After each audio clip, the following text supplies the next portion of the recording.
नमस्कार सहकारी मित्रांनो, माझ्या यूट्यूब चॅनलला आपल्या सर्वांचे पुनश्च एकदा हार्दिक स्वागत आहे. आपण जर सरकारी कर्मचारी किंवा पेन्शनधारक किंवा कुठेही शासकीय सेवेत नोकरीला असा तर ही खास बातमी मी आपल्यासाठी घेऊन आलेलो आहे. पण तत्पूर्वी आपण आमच्या चॅनलवर नवीन असल्यास चॅनलला निश्चितच सबस्क्राईब करा आणि बेल आयकॉनला प्रेस करून ऑल नोटिफिकेशन्स ऑन करा, जेणेकरून आपल्याला व्हिडिओचे सर्व नोटिफिकेशन्स हे सर्वात अगोदर हे प्राप्त होतील. महाराष्ट्र राज्य शासकीय सेवेत कार्यरत असणाऱ्या सरकारी कर्मचाऱ्यांसाठी एक मोठी आनंदाची बातमी समोर आली आहे.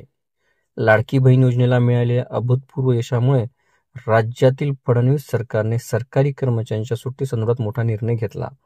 राज्यातील शासकीय कर्मचाऱ्यांना भाऊबीजेच्या दिवशी देखील सुट्टी देण्याचा निर्णय सरकारने घेतला आहे. राज्य कर्मचाऱ्यांना दिली जाणारी ही एक अतिरिक्त सुट्टी राहणार असून शासनाच्या या निर्णयाचे राज्य कर्मचाऱ्यांकडून स्वागत करण्यात आले आहे.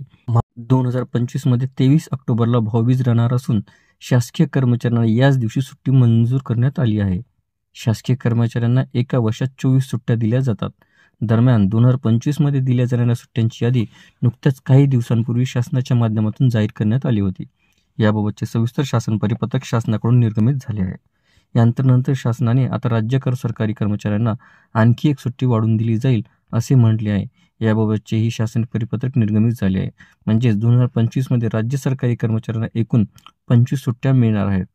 विधानसभा निवडणुकीमध्ये लाडकी बहीण योजनेचा महायुती सरकारला मोठ्या प्रमाणात फायदा झाला असून हीच गोष्ट विचारात घेऊन फडणवीस सरकारने राज्य सरकारी कर्मचाऱ्यांना भाऊबीजेच्या दिवशी सुट्टी देण्याचा एक मोठा निर्णय घेतला असल्याची चर्चा सध्या सुरू आहे.